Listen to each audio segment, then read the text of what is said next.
Hello, and welcome to another episode of your Bish Therapist podcast. I am your host, Melissa Reich, your Bish Therapist, a real life therapist turned pop culture aficionado, serving clinical interpretations and hot takes on all things pop culture. Today's episode is going to be part 2 of Paris in Love. So last week, the season 2 premiere episode was about Paris in Love on Peacock.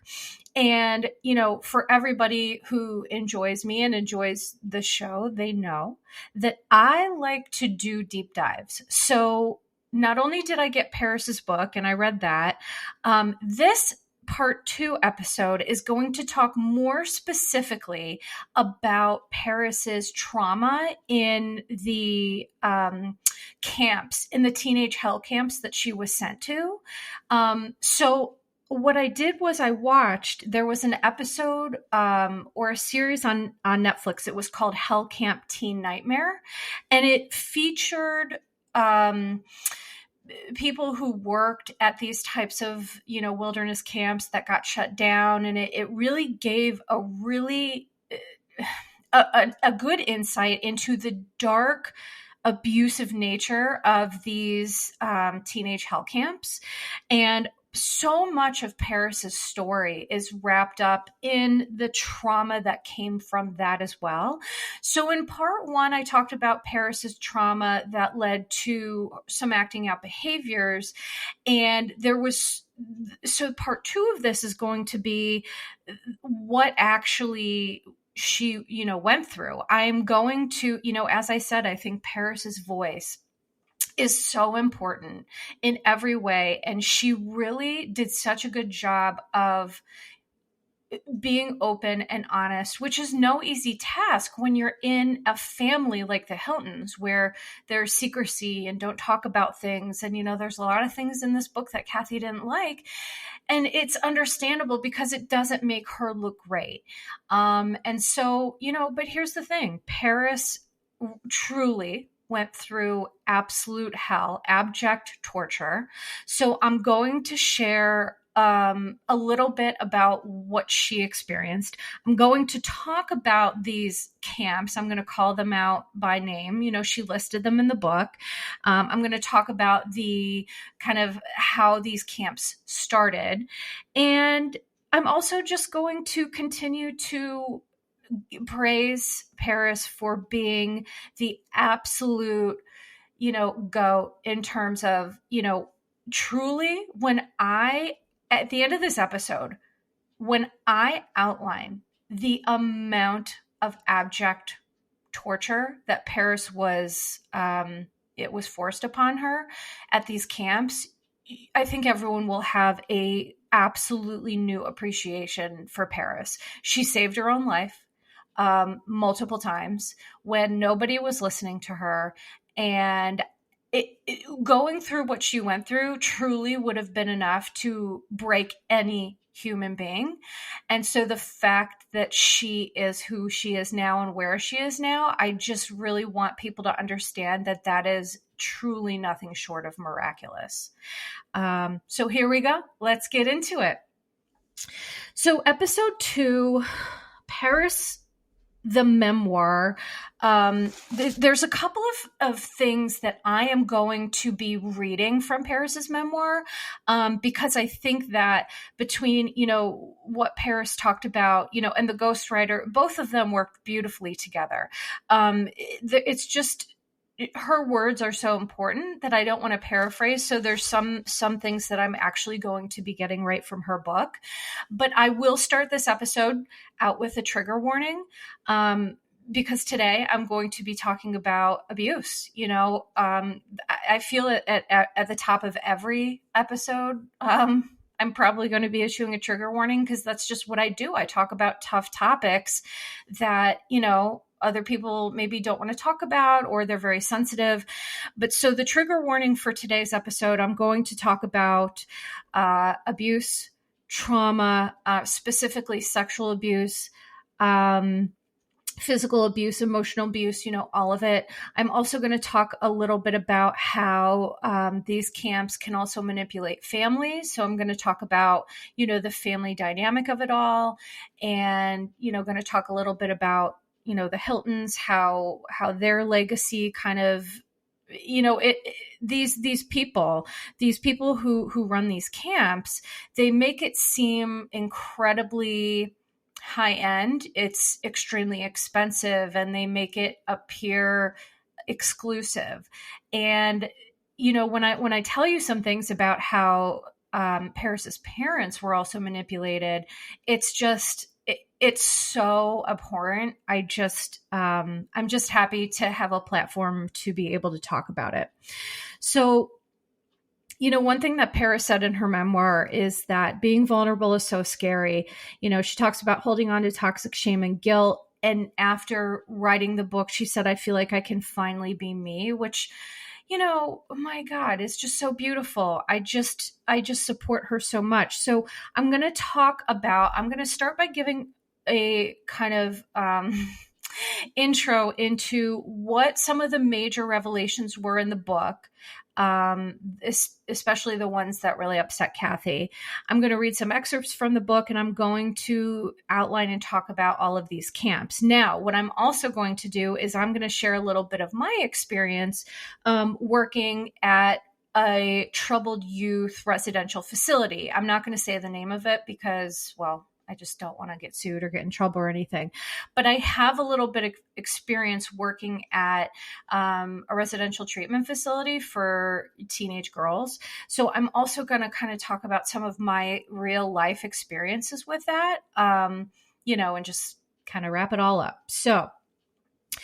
So let's start with some of the revelations in the book that I touched on last week, but I'm also going to get more in depth today. So the one revelation in Paris's book was that she was groomed by a teacher in 8th grade. And by the way, so in episode 1, I said it was a public school. I meant it was a private school. The only downside to me doing this by myself, well, not only is it challenging, but I'm human and I misspeak.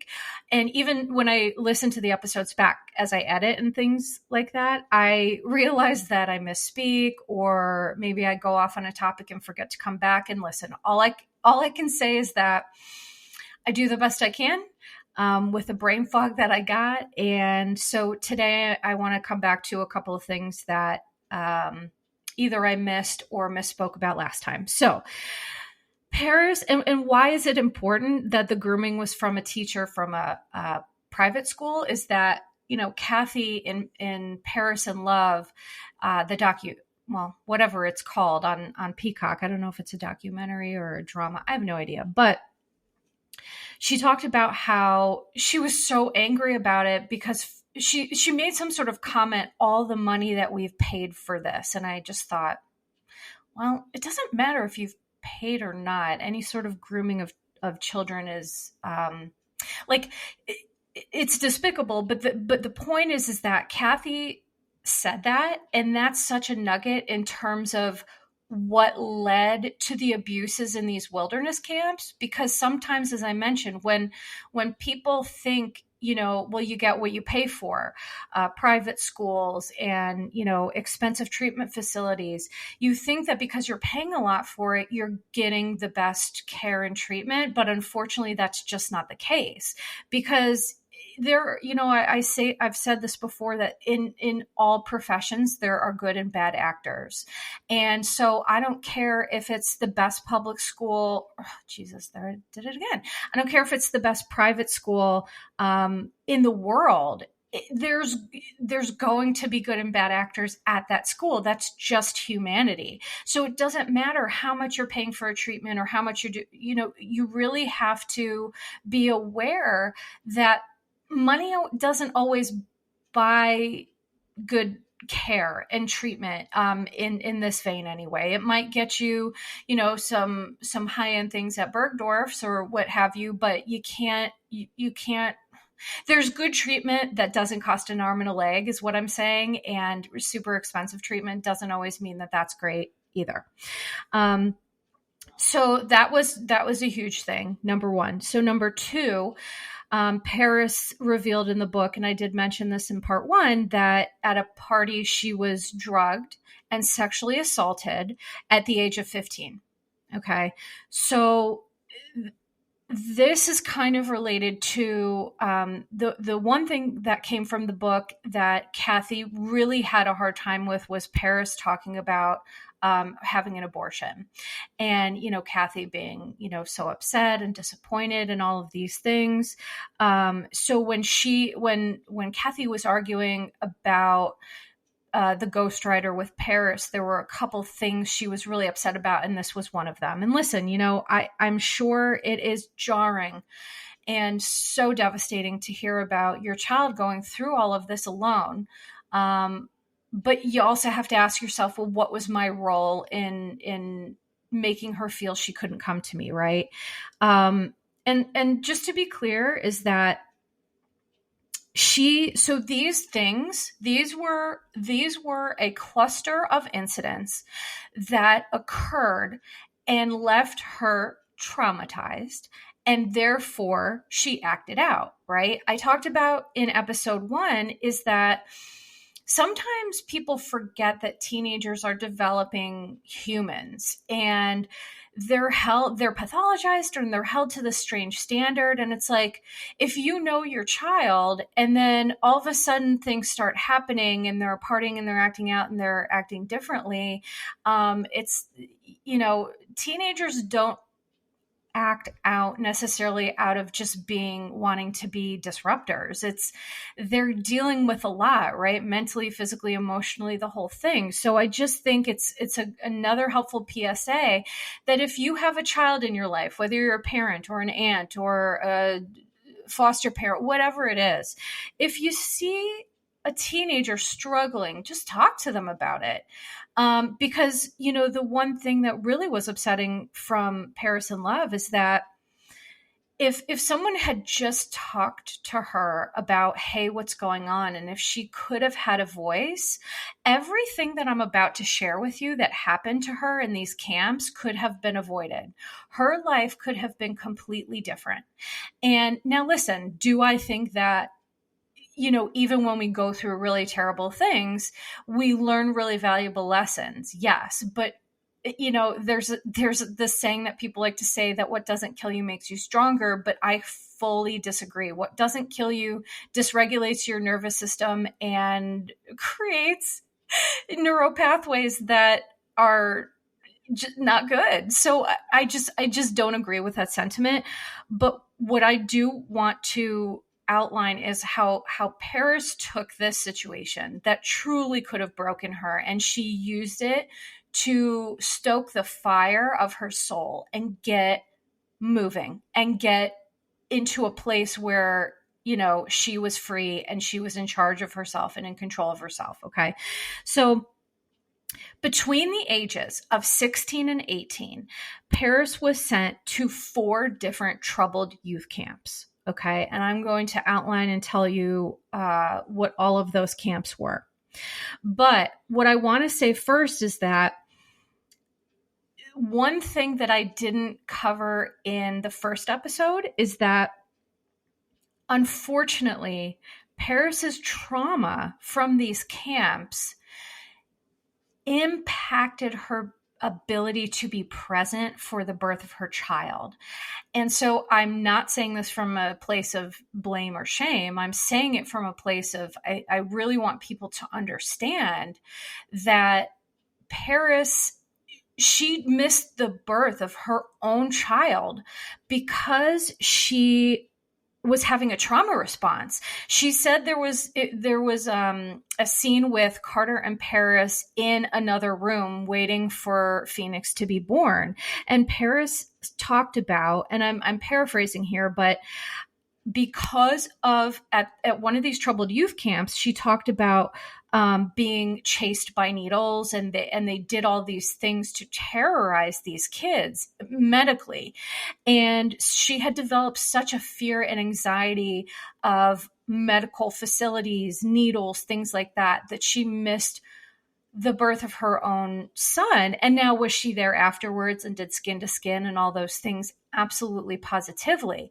But it's just a point that and I could tell in the moment that she did not understand what was happening for her. She made this comment about, I wanted it. Her and her family and Kathy, they're all big on energy, which so am I. I totally subscribe to that. She didn't want her trauma, right? Her anxiety, her trauma, everything that she was feeling, she didn't want that quote unquote energy brought into the room when her son was born. And that is one of the saddest things that I have ever heard, because Paris, there is nothing wrong with her. And the fact that she was made to feel that there was, and it led to that missing that moment, is just devastating. And I'm hoping that she's able to work through that so that any more children that come into this world, she is able to be more participative and not gaslighting and being hard on herself and guilting herself and all of those things. That definitely really did devastate me.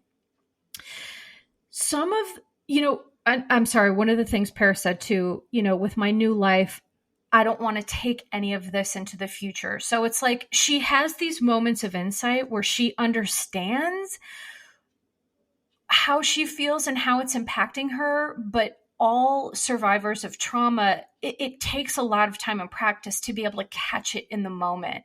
And also, by the way, that's why therapy is great. And I'm just going to give a quick plug for this because, people look at me and they think, oh, well, you're a therapist, you're emotionally healthy, blah, blah, blah. Yes, but I do have complex post-traumatic stress disorder, and I need my therapist to show me we all have blind spots, myself included. So if you think I'm super insightful and I have it all together, just here to normalize that I don't, number one. And number two, if you look at me and you think, wow, I wish I could do that. Well, I'm human and I need people to highlight when I'm having some blind spots. And so that moment for Paris, waiting for her son to be born, that was a blind spot. I could tell she didn't understand what caused it. And hopefully, she has been working in therapy, to realize what it was now, and just to move forward from a place of self-love instead of shame and guilt. So some of the things that have happened in these facilities, I'm just going to outline. And again, trigger warning, they are very upsetting.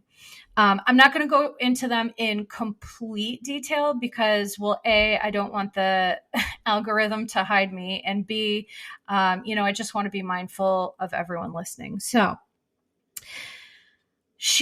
Paris was in these facilities. She was strangled. She was chased with needles. She was slapped, punched, kicked, every sort of physical abuse that you can imagine. She was watched while showering. At the last camp that she went to, she was given a full pelvic exam, which is beyond inappropriate. And it's absolutely sexual abuse. They weren't doctors. That's not something that needs to be a part of it. I mean, that's just insane. There were moments where she was put into what was called OBS, which I'm going to talk about that. It was basically a tiny room with nothing, no toilet, no shower, no bathroom, no bed, no nothing. And that is just a legit means of torture. Okay. That is meant to break people. There is nothing therapeutic about this. So I'm going to also try to be mindful about how I discuss this, because to be quite frank, it fully enrages me, hearing about the things that happened to these kids, because kids did die. And it was all at the hands of these awful, disgusting humans who A, created the system, and B, perpetuated the system of abuse. And these camps, by the way, are still active today. So at the end of this podcast, I'm going to let us know how we can all help. Okay, so Paris, she went to 4 different camps, as I mentioned, between the ages of 16 to 18. And when she was 18, she just aged out and she could make her own decisions. So thankfully that was the end of it. But there were 2 years of abject torture. So first school she went to was called CEDU. Okay. So Mel Wasserman, and I'm going to name these people who started these things because they need to be held accountable. Okay. So Mel Wasserman created, it was called CEDU, which stood for Charles Diedrich University. And Charles Diedrich was, another terrible person who had all these ideas about,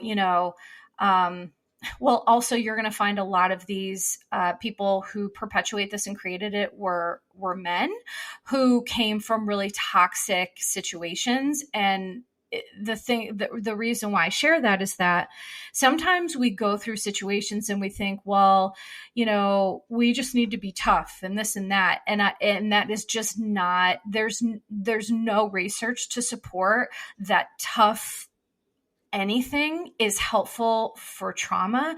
Now, what I will say is there are great recreational therapy programs. Recreational therapy is an absolutely beautiful therapeutic technique, and I've seen it at places that I've worked. It's worked really, really well.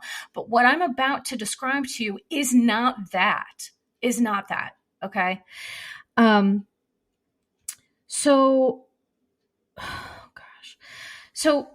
she went to CEDU, Charles Dietrich University. That was started by Mel Wasserman. Okay.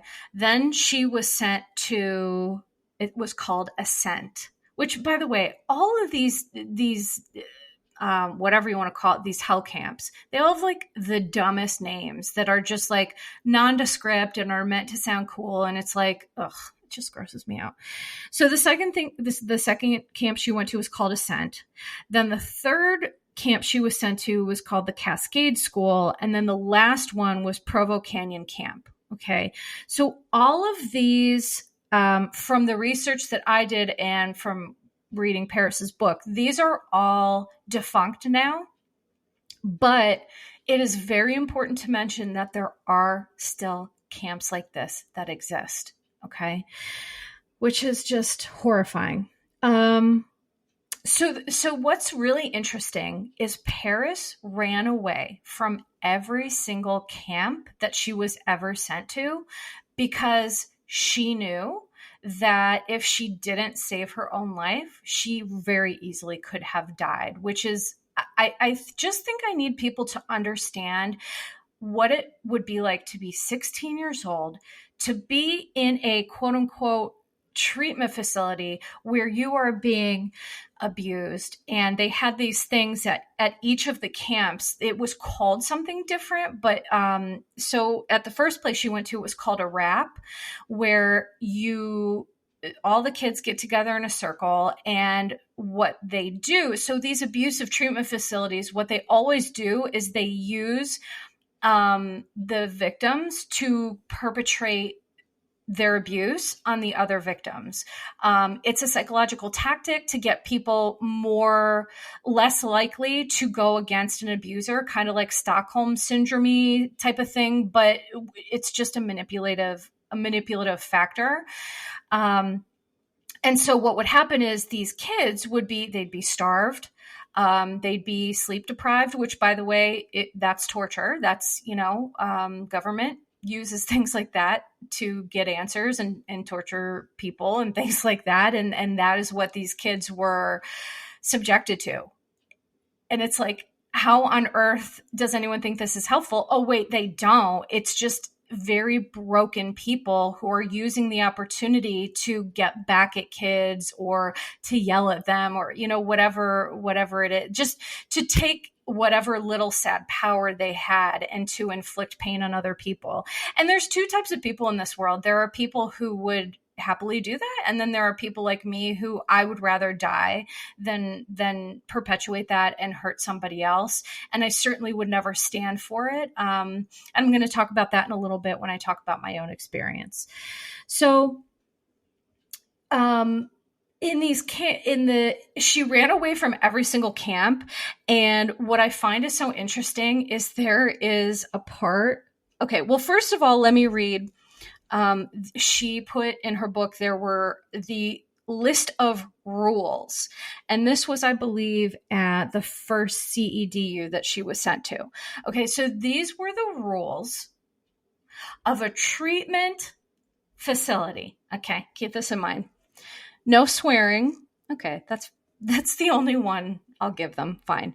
No swearing, singing, humming, or throat clearing. Okay. No dancing, skipping, or spinning. No touching, hugging, kissing, or holding hands. I mean, that's just probably a generally good rule. No crossing your legs. No shuffling your feet. No whistling. No breathing too loud or smacking your lips while eating. No talking about music, sports, television shows, movies, news events, your parents, your siblings, your friends, your clothes, your room, your school, or anything else about home. Really? No mention of Marilyn Manson. Oh my God.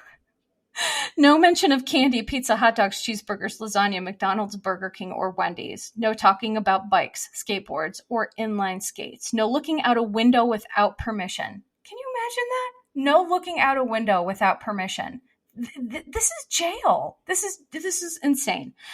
No opening a door without permission. Again, that's what happens in jail. You're not allowed to open doors for yourself, so this is essentially jail. No going to the bathroom without permission, no asking permission to go to the bathroom, which is, okay, that's a paradox. So no asking for permission to go to the bathroom, open a door, or look out a window. So you needed permission to do those things, but then you couldn't ask to do them. Okay. Which is just like gaslighting and insane. No asking for food or water. So this to me is one of the most egregious, disgusting things. They were truly starved, and kids did die from multiple things. But no asking for food or water. So just like, don't be a person. Don't go to the bathroom. Don't have to eat. I mean, it's just absurd. No eating outside of mealtime. No leaving food uneaten on your plate. No asking why or why not. No eye rolling. No sighing. No snoring. How can you control snoring? No slouching, no shrugging, no fidgeting, nail biting, skin picking, or scratching, no whining, no crying, no yelling, except during rap. So during raps, you have to participate. So that is the method that I was describing, where these kids, they would get in a circle and they would just start screaming at each other about they were trying to push buttons to push that person over the edge. So, your parents don't love you, no one's coming to save you, all that sort of stuff. That was what this rap was called. And it was all the students doing this to each other. And how did they get people to do that? Well, it's like, if you're not going to get food or drink to survive, and they're saying, well, you have to do this if you want that. I mean, it takes away freedom of choice in terms of, if you're literally just trying to not starve to death or not dehydrate, you're going to do what you need to do for food and water. And so it was a very, they knew what they were doing. That's what I'm going to say about that. So this is just one insight into how absolutely awful these situations were. But in her story, there were these little moments of her just taking control where she could. And there was she described how they gave, they strip searched and, did pelvic exams and all these things, which again is abuse and beyond inappropriate. But they gave her hot pink sweats and, in an effort to dehumanize her and, make her feel terrible. But she joked in the book about how that's her power color, and it did nothing but give her a sense of power and control. Pink is, Paris's color. So I loved that she truly just took any little bit of hope and control where she could. And I just think that's really amazing. So there are some excerpts from this I'm going to turn to now that I cackled. I laughed out loud because she's telling the story about how terrible all this stuff was. And by the way, these raps, these groups of this went on for hours and hours and hours and hours. It wasn't like a 10-minute thing. It was legit abject torture. But she tells the story of running away from, well, each and every place she was able to run away. Because the thing is, like, Paris is really, really smart. She is smart, and she's also extremely resourceful. So there was one time where, let me find this here. She talks about, so she gives them all funny little names, the people who abused her, but she calls them meatheads. And one of the meatheads, she was like in the bathroom, and they were out somewhere. It was like one of the rare occasions. And so Paris knew that this was like, she needed to get herself out. And she said she was like in a public bathroom, sitting on the toilet, and she braced herself, and she was like, she kicked the door straight off its hinges because there was someone on the other side, and that knocked that person out, and she was able to run and get away. But one of the funniest things is that, here's the thing about dancing in a really crowded club. There's so little room to do anything. You end up basically jumping up and down for hours, which gives you the thigh muscles of a kangaroo. Like, oh my God, she's so cute. I just love her. So basically Paris had these like crazy thigh muscles because she just jumped up, and she basically did aerobic exercise for, when she went out and partied and things like that. And so she was able to kick this door off its hinges, take this woman out, and run. Okay. And where did she run to? The Hilton. Now, this is where I realized, I've realized before this, but Paris is so resourceful. So she realized, she looks unwell. She's in these like terrible clothes, and she's just like drawn, and she looks like something's very wrong. But what she did is she bolted past the concierge and screamed, "My boyfriend is trying to kill me. Get me a taxi." How amazing is that? So, and she said, a good concierge doesn't ask questions. And you know what? He hustled her right out to the curb to a waiting cab, and she was able to get away. So I find that just an amazing story of survival. Is like, she, again, growing up the way that she did, she knows that a good concierge doesn't ask questions, and they're just going to like help you out. So, kudos to Paris. Unfortunately, time and time again, she was caught and she was brought back. And this is where some of the really devastatingly painful information starts to come out, is that Paris called her mom and dad on multiple occasions. And let me see here what it says. And each time, okay, so the first time she called her parents from the facility, she got like phone time after like a certain period of time. And it says here, my parents had been counseled by the psychiatrist who made weekly visits to the school that I would try to lie and manipulate them into letting me come home. So a huge part of this practice that I need everybody to be aware of is there are teams of, people with valid titles. And by the way, anyone can get a title. I believe that. Anyone, you can get a master's degree, you can get a license, you can get a PhD, you can get a PsyD. There are terrible people who have titles. Terrible.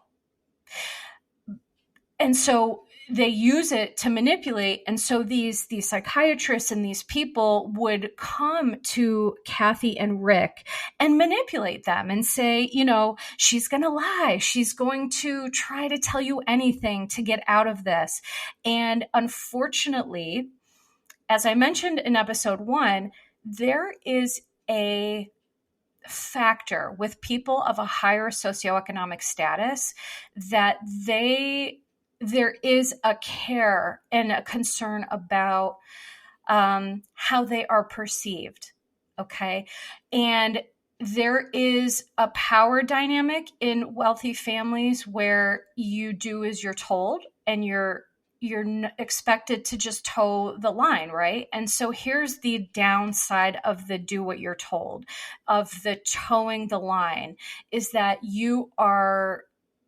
how are you going to speak up when something is happening, because you've been conditioned not to do that by family? And so these facilities, they're smart. They know that. They understand, well, some of the psychology of wealthy families or people with good high socioeconomic status, and they manipulate those factors. They knew that Kathy and Rick would listen to them and not Paris, and they were right. They were right. So Paris talks about, calling them, and she said, I used the baby voice, which she knew was fake AF. And then it says in parentheses, who do you think I learned it from? So I talked about that in last episode, is that Kathy taught her how to do that. And it is a form of manipulation. And, she cried and she said, please get me out of here. It's fucked up. You don't even know. And Kathy said, Paris, honey, I know it's hard. You just have to hang in there and work the program.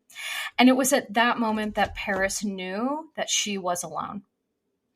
And the feeling of knowing that you are in an unsafe place, your parents have sent you there. And by the way, their tactic is to take kids in the middle of the night, sincerely, to come in the middle of the night, rip these kids out of their bed, put them in an SUV and take them to where they're going and give them zero answers. That is disgusting. It's abuse. It is that in and of itself is enough to cause a lifetime of trauma. How could you ever feel safe sleeping?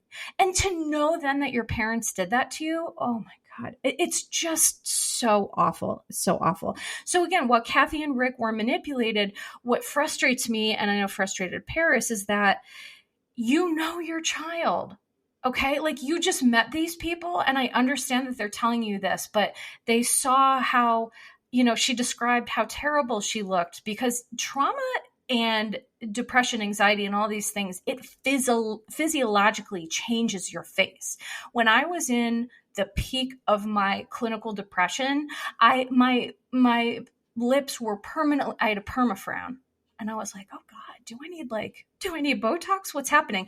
And it was because the level of severe depression that I was experiencing. So my point is that people actively ignored anything, all signs, verbal and nonverbal, that Paris was sending. Like, she's saying, please, these people are trying to kill me. No, just work the program. And again, the trauma that creates, and the familial, the bond that breaks, and the lack of trust, it's just, it ruined their lives. I mean, it really did. It ruined their lives, and it certainly ruined Paris's life. So there was a study done that I wanted to share. So in October of 2007, Gregory Kutz, K-U-T-S, Managing Director of Forensic Audits and Special Investigations for the U.S. Government Accountability Office, testified before the House Committee on Education and Labor, presenting a report called Residential Treatment Programs: Concerns Regarding Abuse and Death in Certain Programs for Troubled Youth, under the heading What GAO Found. Okay. And this is what they found. GAO found thousands of allegations of abuse, some of which involved death, at residential treatment programs across the country and in American-owned and American-operated facilities abroad between the years of 1990 and 2007. GAO could not identify a more concrete number of allegations because it could not locate a single website, federal agency, or other entity that collects comprehensive nationwide data. So I'm going to help you read between the lines. Cover-ups, lying, payoffs, all those sorts of things get in the way of getting actual data about how many people died in the abuses in these places, because there are a lot of people in positions of power who run these places or who back these places, and it's all a cleanup job. Okay.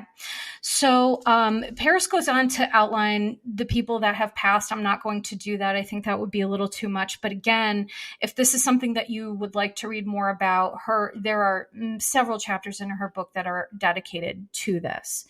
And so now I'm going to share a little bit about my experience working in it was a residential treatment facility. I'm not going to say the name of it. But, sometimes the hardest part about being a helper is understanding what that help can look like. It can be very disheartening. Some of the places that I've worked, it can be very disheartening to see what happens in these places. So what I'll share is that when I got my bachelor's degree in psychology from Penn State University, before I went into my master's program, I wanted to get real life lived experience so that for me, I didn't want to go to grad school not having that real life experience. Books are great, but they don't capture the true they don't really give a full understanding about like real life. Like therapy in a book and therapy in real life are two totally different therapies. Okay. And this is something, in my opinion, that a lot of programs, some of them are getting right and some of them are not. And so that's just something to keep in mind. So I was straight out of college. Literally, I started like 4 days after I graduated, because my toxic trait is like, I've never been unemployed. Like this is the longest period of my life that I've not had like a actual job, because I'm just like, I'm a really hard worker. I have a good work ethic. So 4 days after I graduate, I start working at this residential treatment facility. And what happens is, I'm just going to describe is that it was a unit. So it was like a big place, and there were a lot of different levels of care. Okay. So at the top level of care is going to be psychiatric hospitalization. Okay. And then the level of care underneath that is a residential treatment facility, which is where the clients, they live there for a period of time until it's determined that they are well enough to be released. And then in this campus, there were other lower levels. So there was like an intensive outpatient where people would go home, but then they would come for like most of the day. And then there were, so it goes down from there, right? In terms of the level of intensity. And I was at the second level, which is the residential treatment facility. And one of the toughest things about my experience there is that, because I didn't know anything about this when I started, is that kids there were often aggressive when they would be struggling, because, when you're a teenager and you're struggling with mental health issues, there is going to be some aggressive behavior through no fault of, the person experiencing the issue. So we're here to teach them and help them understand how to regulate emotions and how to manage things better and do things differently, right? But when there would be people getting aggressive, we had to do physical holds, which I did not like. And ultimately, the process just kind of took a part of my soul. And I ended up just going to grad school and saying, I need to grow so that I can affect change at a higher level, because I don't like this. Now, what I will say is holding kids when they were aggressive was always done with respect, dignity, and safety in mind. So I attended thousands of hours of trainings for how to do it properly. And fortunately, I worked with a lot of really wonderful people. So the thing about my unit is there were great people, but I heard horror stories about other units.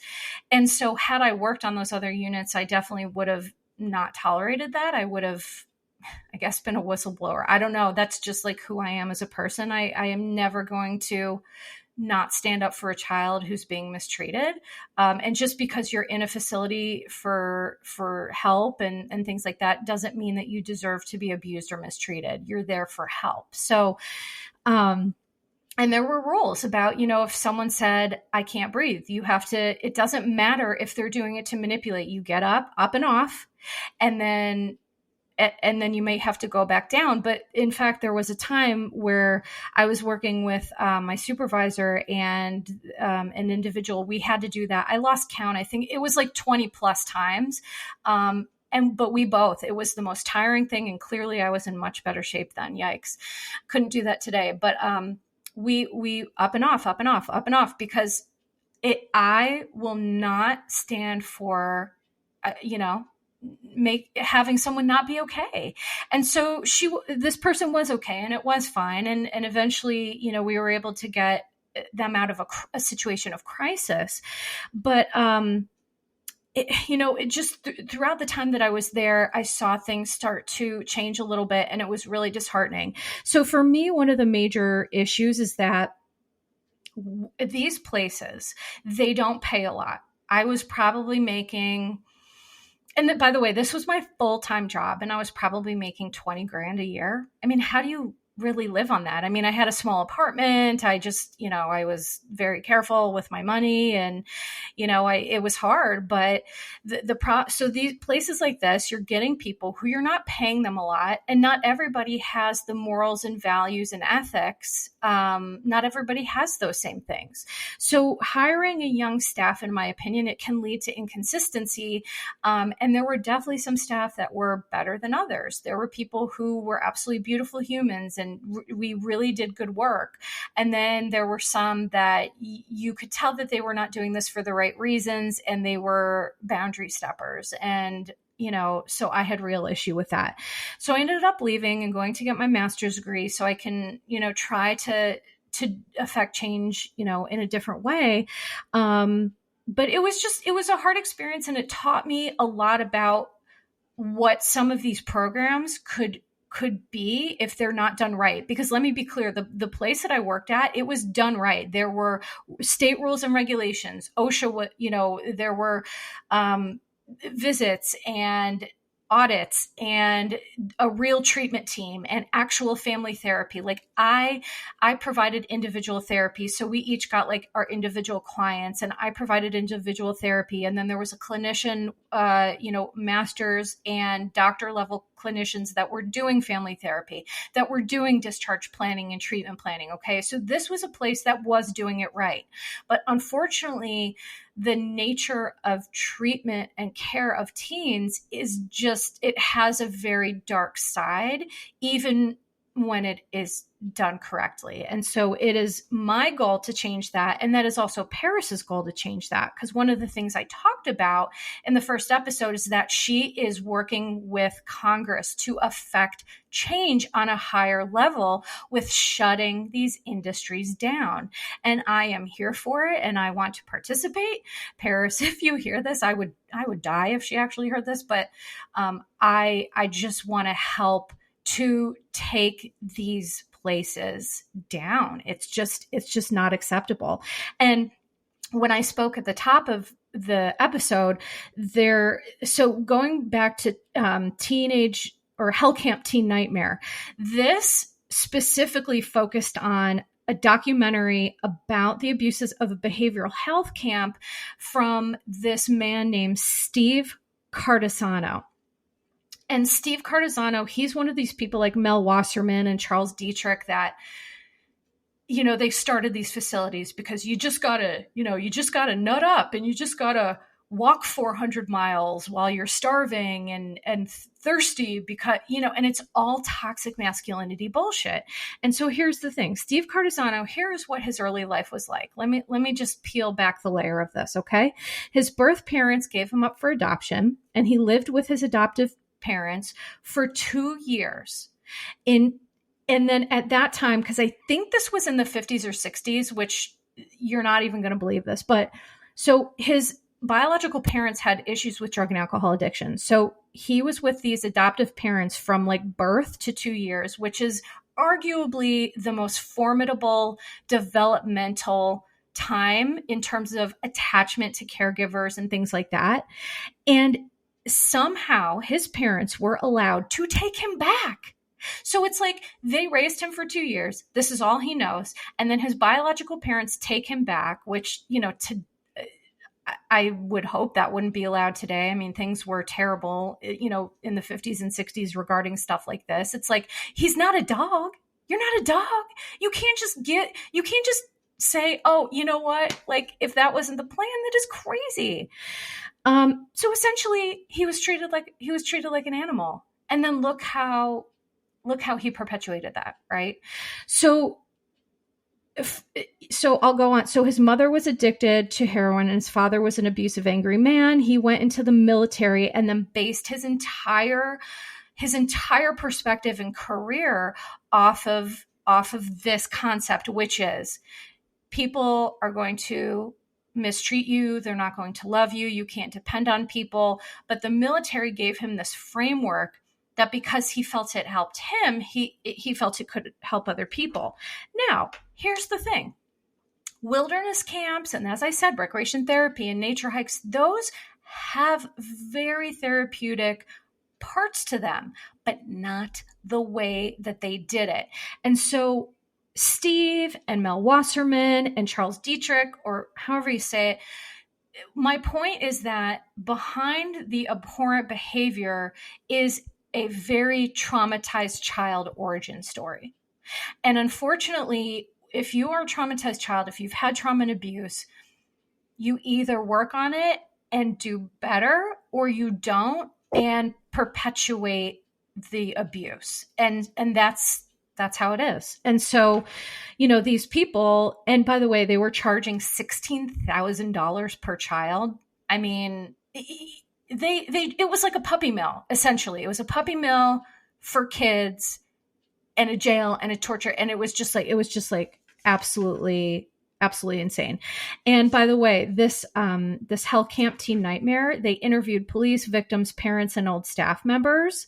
And one thing that frustrates me is that, adults, as I mentioned, perpetuate this idea that kids should be obedient. And the downside to that is like, no, they shouldn't. We need to teach our kids, if someone's hurting you, you need to say something. If something is happening to you, you need to say something. When we teach children to be obedient, we are teaching them to accept the abuse that they are given. And that is not okay. An old staff member who, of course, perpetuated the abuse. He said, a good spanking can do wonders. Sorry, I might be old school. Okay. Old school is just a euphemism for some fucked up shit. Pardon my language, but it's true. If you're saying old school, it's a euphemism for, just abuse, trauma, racism, whatever it is. It's like, that's not just because that's how things used to be done doesn't mean that's how it should be done. And let me go a step further, is that when you're putting your hands on children as a form of punishment, in my opinion, we are teaching that child that I love you and I'm trying to get you to behave differently. So I'm going to put my hands on you. And it's okay if someone also does that when you're older. And there might be some people who don't love hearing that. And I'm sorry if that hurts feelings, but there is no research evidence that supports physical, what do they call it? Corporal punishment or spankings or physical authoritarianism. There's no research to show that works. There just isn't. And in fact, I would argue that it just creates more problems. So if you want to hold that view based on your quote unquote old school beliefs, well, you are going to perpetuate trauma. And this person who worked at one of the camps, he was, he perpetuated it and he admitted that. And so this is now his way of saying, well, I'm old school and this, whatever. It's a way to usurp your responsibility, your accountability. And it is also a way to ease your guilt about, what you may have done to perpetuate this abuse. So, and the sad thing is too, that this guy, Steve Cardisano, his kids, he sent his own son to one of the programs where he just got horribly abused and ended up, using substances and dying of an unintentional overdose. And so it's so sad. And I know this is so dark, but it's such important information to be talked about. If you're looking, if you feel like you have a teenager that is out of control, there are ways to get real treatment and help for them and for the family, right? Because kids don't exist in a vacuum. And one of the reasons, in my early career, I worked with kids and families. And, the reason why I stopped is because parents typically want you to fix their kid and they don't want to be a part of the process. And that is just not realistic. It took however many years of this family dynamic to create this. I can't independently fix it in a week, number one, and I can't independently fix it, period. I need the rest of the system. With adults, you can make change, right? You can affect change for yourself. Kids can't do that. And it was just hard, and it was frustrating, and it was sad, and I just got frustrated. And so I started, dealing more with adults, and essentially that's my scope of practice. That's my best scope of practice. But I am always going to be a fierce advocate and an ally for children and marginalized groups and people who can't speak up for themselves. And I just, the last thing I'm going to say before I wrap up here is that I can imagine how challenging it must be for Kathy to read and understand how her behavior impacted Paris. I understand that. She was a victim, and they were all, right? Everybody was a victim. But here's the problem. And Paris wrote this in the book.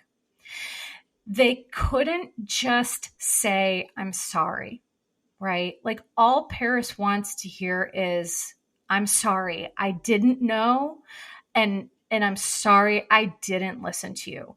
But, Kathy struggles to do that. And I think most parents would, because it is so hard to know that you essentially sent your child to a death camp that she was lucky to get out of alive.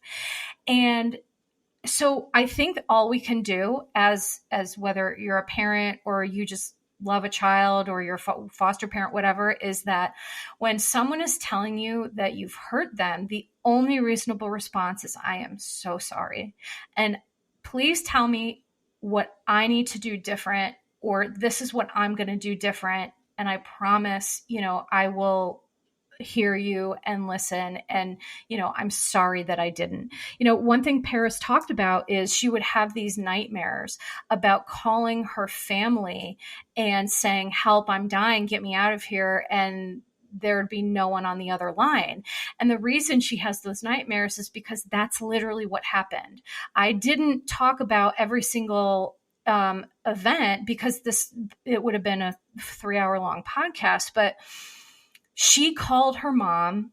She actually, there was a chapter in here where she called Kyle Richards. And Kyle was going to help her, but then she told Kathy, and then Kathy, oh, I forgot to mention this. The CEDU program had wiretaps on the Hilton family's phone. So when Paris would call, they would get her location and know where she was and find her and bring her back. That is torture. And so she has these nightmares that are based off of stuff that happened in real life. You are literally crying for help, and the people who are supposed to love you the most put you there and will not help and get you out because they think they're doing the best thing, but they're not, and they didn't listen. And, Paris I think she deserves more acknowledgement and more of an apology from her family. And truly, that's the only way to move forward, right? Because then if you don't, you're just still perpetuating that idea that, well, you had to do it. Well, you didn't. You didn't have to do it. You could have talked to your child and just had a conversation and helped her in the way that she needed help, not in the way that you wanted to help her, right? So it's a tricky situation. And listen, I'm not here to be mean or awful or rude, but I am just here to advocate for Paris. I'm so proud of her. There was a scene at the end of Paris in Love where she, Phoenix is holding her finger and she whispers, I got your back. I got you. And it truly brought me to tears because the beautiful thing about Paris is she will be such a good mother because she knows how it feels to not have the support that you need. And parents who experience that often become the greatest parents and just the greatest people because you're just so aware of it. You're not going to perpetuate that. So for all the cycle breakers, for all the people who are trying to break, generational trauma and navigating tough parental relationships while you're healing, it's complex and I'm proud of you. And I just give you so much credit. So that is going to be it for me today. I hope you all have enjoyed this episode. Please, please, please, if you enjoy the podcast, go over and wherever you listen to it and give it a 5-star review. Also, I would appreciate if you follow me on Instagram, Your Bish Therapist. And I also have a YouTube channel where I release, so the audio goes to my podcast and the full audio and video goes to my YouTube channel, which is Your Bish Therapist as well. So please check me out there. I appreciate your support and I cannot wait to serve more Bish next week. Disclaimer, posts are not intended to diagnose, treat, or provide medical advice. Your Bish Therapist is for entertainment and informational purposes only. The podcast, my opinions, and posts are my own and not associated with past or present employers, any organizations, Bravo TV, Greyheart Productions, or any other television network. The information in YBT podcast and on its social media is provided for general informational purposes only and is not intended to diagnose or treat. Please do not act or refrain from acting based on anything you read, see, or hear on YBT podcast or associated social media. Communicating with YBT via email and or social media does not form a therapeutic alliance. Melissa, operator of YBT, is unable to provide any therapeutic advice, treatment, or feedback.